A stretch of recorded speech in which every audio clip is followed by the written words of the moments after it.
First of all, we would like to say good morning to our respectful teacher and good morning to our beloved classmates. We are from group 3. Today we're going to present you about the village by the sea, which is cover chapter 11. And our group have 5 members. There are Sawanari, Soktida, Ratana, Sopung, and the last one is Mi Morakat. Now let's move to our main characters of the story. We have 3 main characters.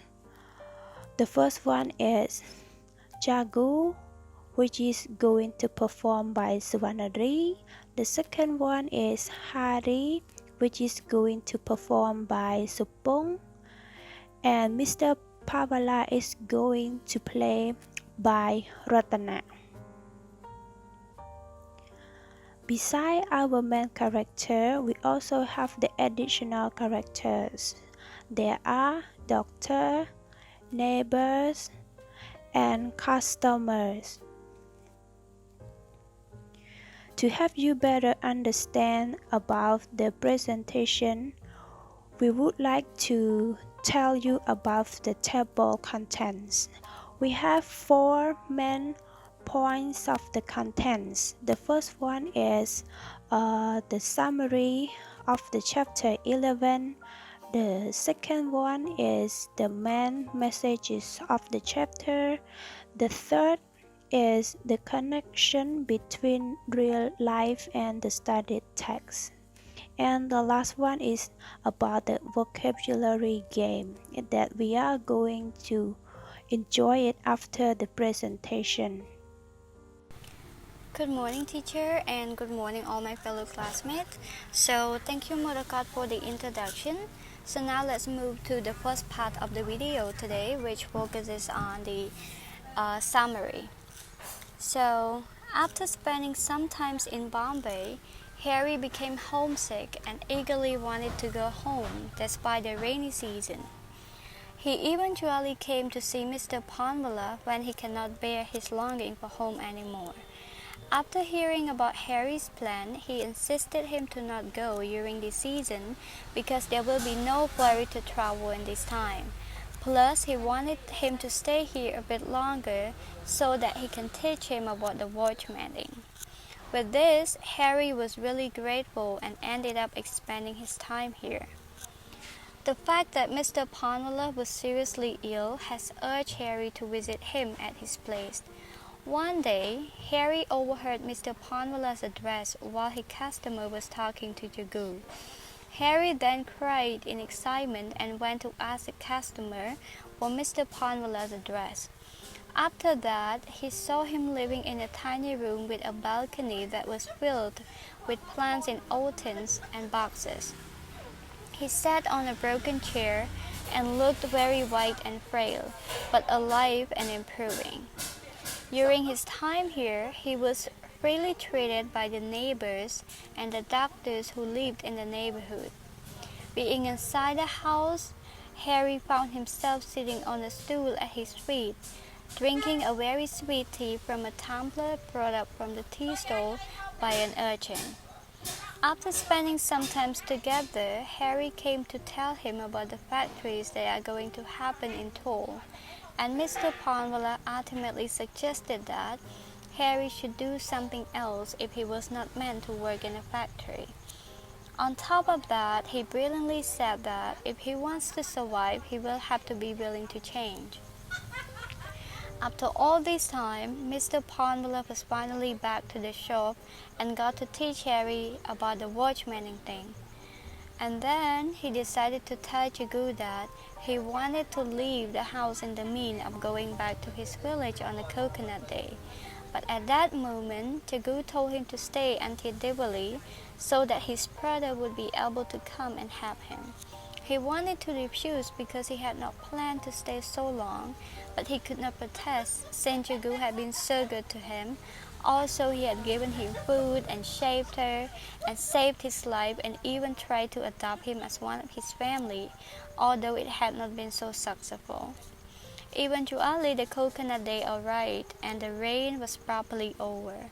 On that day, it was drizzling in the morning, but that was when people would stay indoors doing puja with sticks of incense and garlands of marigolds and dishes of sweet that were placed before Ganesha, the elephant-headed god who was the patron god of Bombay.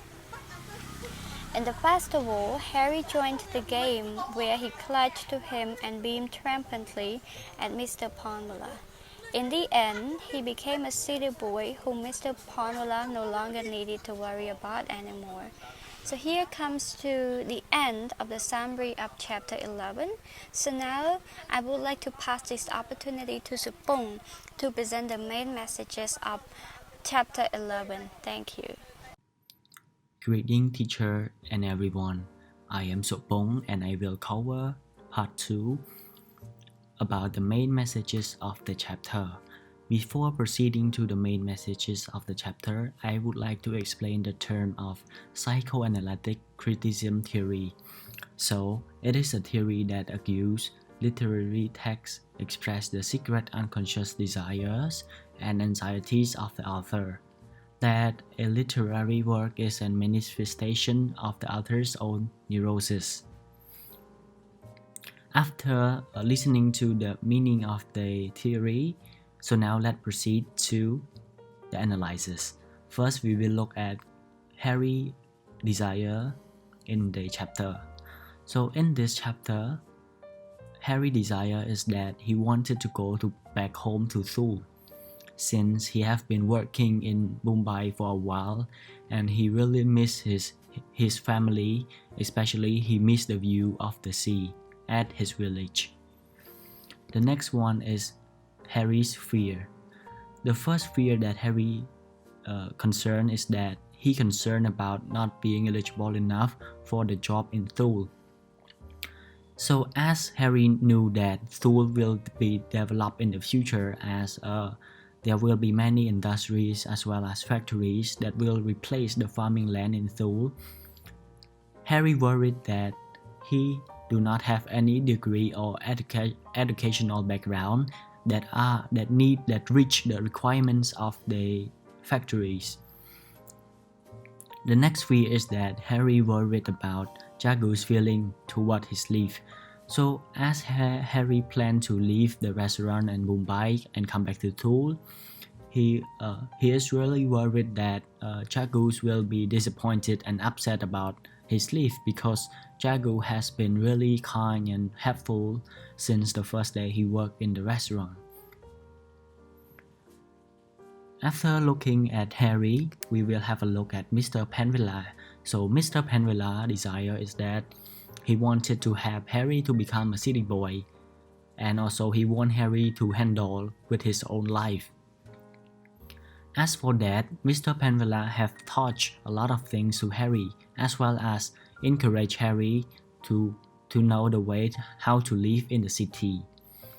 As well as Mr. Penvilla have also teach the lesson of a watchmaning to Harry so that he can fend for himself or find his own job in the future.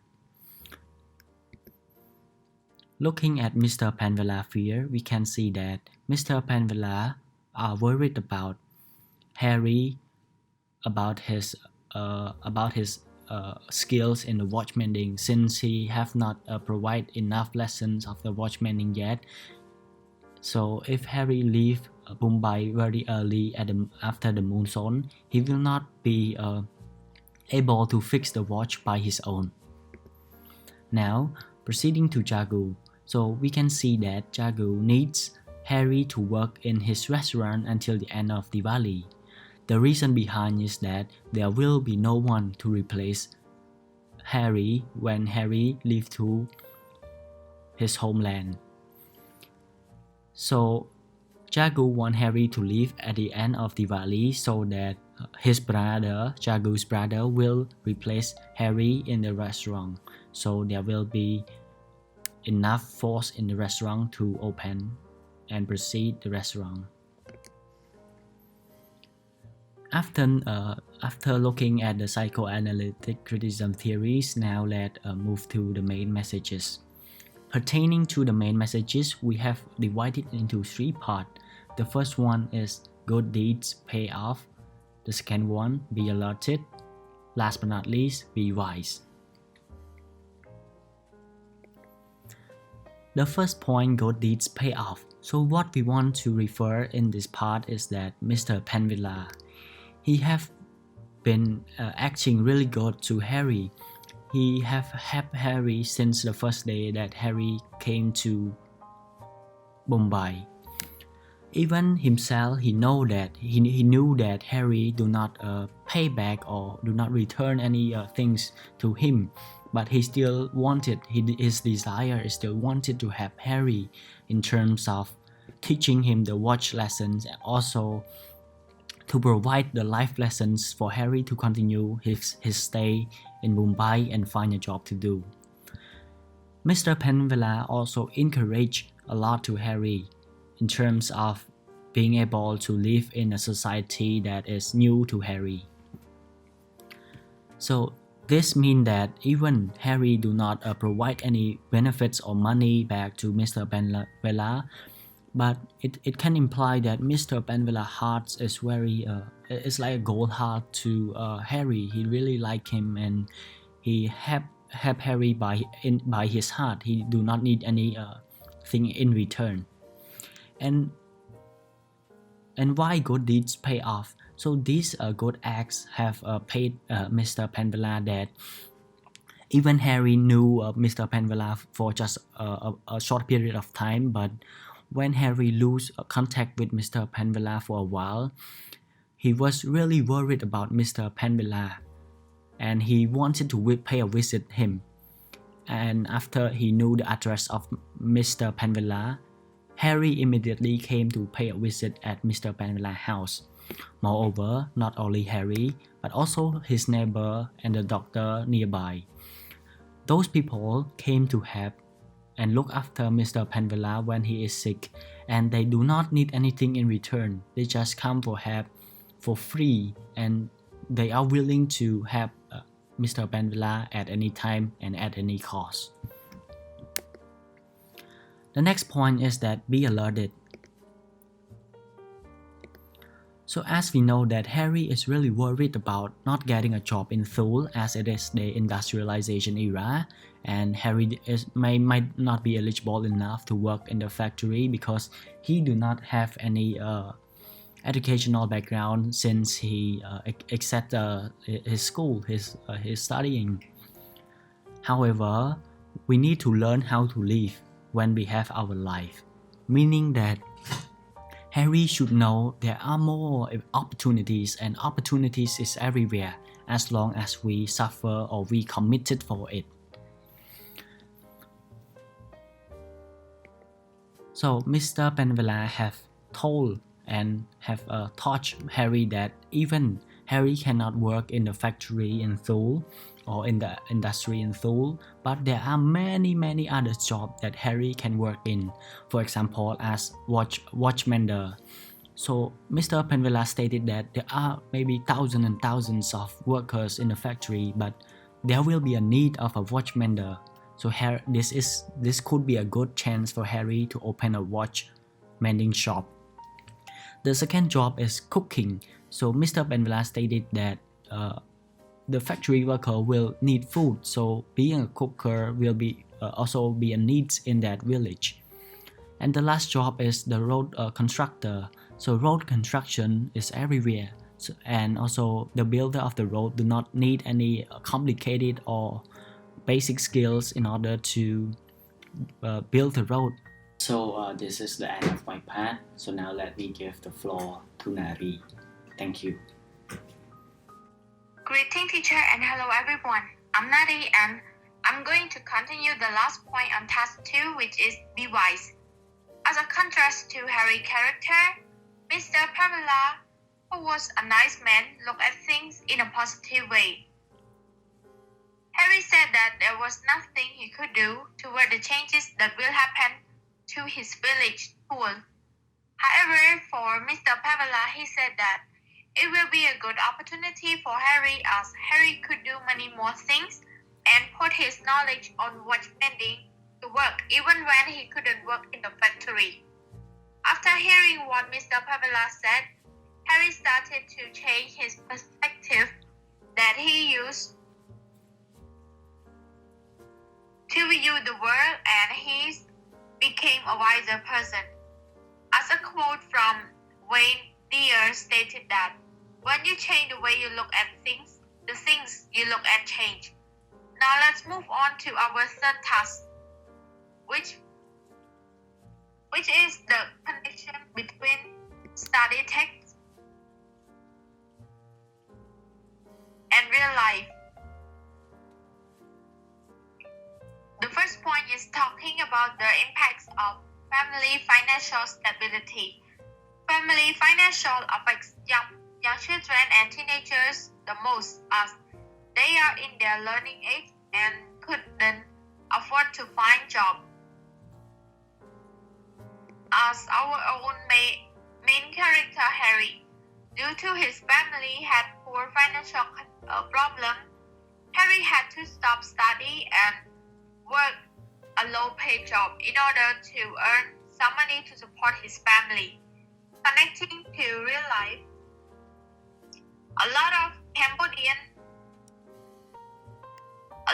Cambodian children that face financial problem also has to work in order to survive, even though it is against the law, as if they didn't work, they would have nothing to eat. That is the end of my part. Now let's move on to the next part, which will be presented by Pro Ratana. Thank you. Greeting teachers and everyone, and also thank you Nari for your wonderful speech. Today is such an honor and special occasions that I have chance to present all of you about the other two main points that can be connected to our real life situation. So without any further delay, let's get started. So the first main point that can be connected to our real life is that education is really important for everyone. In fact, in the story, we can see that Harry first never thought of getting job at the factory because he thought that factory only look for people who has acquired skill which can facilitate to their production. However, after meeting Mr. Penvolas, who later gave him some advice, Harry then began trying to learn skill from him in order to become a watch mender. At the same time, he started to realize and understand that it does not matter what type of skill is, but what important is to master it when he had a time to do so, because once he mastered it, he will have chance to make money on his own no matter where he lives. As a reflection for real life situation, we understand that these perceptions also exist in real life people. Every one of us nowadays trying to gain education because we know that it is the only tool that helps us to reach our journey and to get what we want. It is like what Nelson Mandela said, education is the most powerful weapon which you can use to change the world. Another main point that can be connected to real life situation is about the sense of belonging. In the story, we can clearly see that even though Harry ran away from his home due to the hardship and the pressure putting on him, at the end of the day, he still felt homesick and he began to miss his family and the sound of the sea. This shows that his memories of his childhood is underlying in his mindset and it will never be taken away. and it will forever remain there for a lifetime. Likewise, as people living in the real world, we tend to have this idea in our thought as well. For example, although one day we have a chance to live in the other country, sooner or later we will miss our country and want to go back, because the memory we have with the people, the place, and the environment of our childhood stuck in our head, which always reminds us of our home. Just like David Wise said, there is no house like the house of belonging. And that is the end of my presentation, and also the end of the whole presentation as well. And I hope you like this video, and thank you for your paying attention.